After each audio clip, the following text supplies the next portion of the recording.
و یو کس چې دی نو وایي تازه مړی به وشو نو دی به چې دی نو د هغه مړي نه کفن اخیسته او په بازار کې به چې دی نو خرڅولو. وایي د 100 کاله نه چې دی نو دی د کفنونو کار کولو او 100 کاله چې دی نو دی به د مړو نه کفنونه راغیستل او هغه به چې دی نو خرڅولو. وایي یو ځل داسې وکړه په انصارو کې یوه ښایسته جینۍ چې دی نو هغه وفات شوله، هغه د دنیا نه رخصت شوله. نو خلکو چې دی نو هغه ښخه کړه، دغه نوجوان ځي او دغه جینۍ دا قبر کولاوایي، د دغې نه کفن نه اخلي. چې کله دغې نه کفن راواخلي که نه او د هغه نه پس چې دی نو دا بازار طرف ته ځي، په دغه ټیم کې ورته شیطان وسوسه راواچوي چې دومره ښایسته جینۍ ده، د دې سره چې دی نو خپل حوض پوره کړه. په مړي نه چې دی نو هغه ورځي او د هغه جینۍ نه چې دی نو په قبر کې خپل حوض پوره کوي، د هغه نه پس چې دی نو راځي او هغه کفن چې دی نو په بازار کې خرڅوي. په هغه ټیم کې پیغمبر علیه السلام ته خپله دا ټوله قصه چې دی نو بیان کړي چې الله رب العزت به ما معاف کړي او دومره غټه ګناه ما کړې ده و چې زه یې ویلی هم نشم. پیغمبر علیه السلام ته چې کله دا واقعه بیان کړي، پیغمبر علیه السلام د دغې نوجوان نه یو خلص پورته کړي چې پاسه د دې ځایږي نه ځه بدبخته،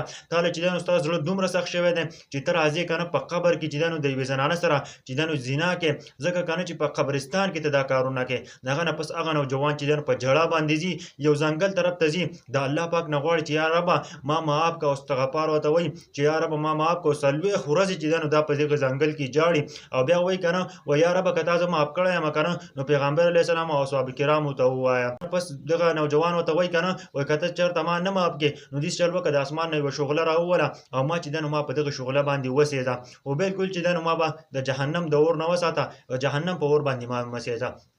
دغه نوجوان چې د هغه نه پس پیغمبر علیه السلام له چې دی نو جبرائیل علیه السلام راشي. چې کله جبرائیل علیه السلام راشي، پیغمبر علیه السلام ته وایي که نه وایي چې الله رب العزت په تا باندې سلام وایي او زه د باندې هم سلام وایم. پیغمبر علیه السلام چې دی نو هغه وایي وعلیکم السلام. د هغه نه پس ورته وایي که نه جبرائیل علیه السلام الله رب العزت وایي که نه چې خالق ته او که زه یم، هغه ته وایي خالق الله رب العزت دی. د هغه نه پس ورته وایي که نه رازق زه یم او که ته یم، هغه وایي که نه رازق الله دی او الله لوی ذات دی. د هغه نه پس ورته وایي که نه وایي کوم نوجوان چې ګناه کړې وه هغه نوجوان الله رب العزت چې ما معاف کړی دی. پیغمبر علیه السلام ویرېدو او د هغه نه پس صحابه کرامو ته وایي چې هغه نوجوان چې دی نو راولي، هغه نوجوان پیغمبر علیه السلام له راولي، د هغه نه پس چې دی نو دغه چې دی نو الله رب العزت معاف کړي. ملګرو تاسو سوچ هم نشئ کولی، الله رب العزت چې دی نو که څومره انسان ګناه وکړي هغه په خپل بنده باندې بیا هم خفه کېږي او چې په صحیح طریقه باندې توبه وباسي. ورچېرته به هم چاته پیغور مه کوئ، ځکه چې کله یو انسان ګناه وکړي او هغه الله رب العزت ته چې دی نو توبه وباسي چې الله ما معاف کړه یا ته لوی ذات ما معاف کړه او الله رب العزت چې دی نو هغه معاف کړي، بل طرف ته چې دی نو ته هغه بیا چې دی نو پیغور ورکړې، الله رب العزت به چې دی نو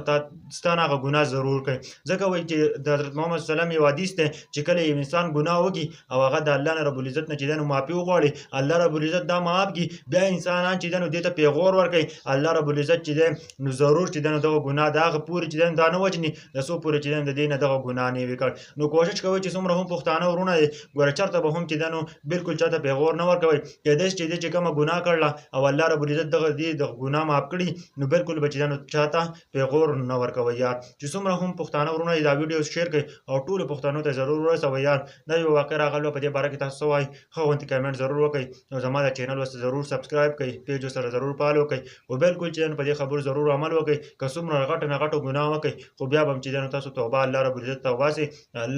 الله رب العزت به تاسو ضرور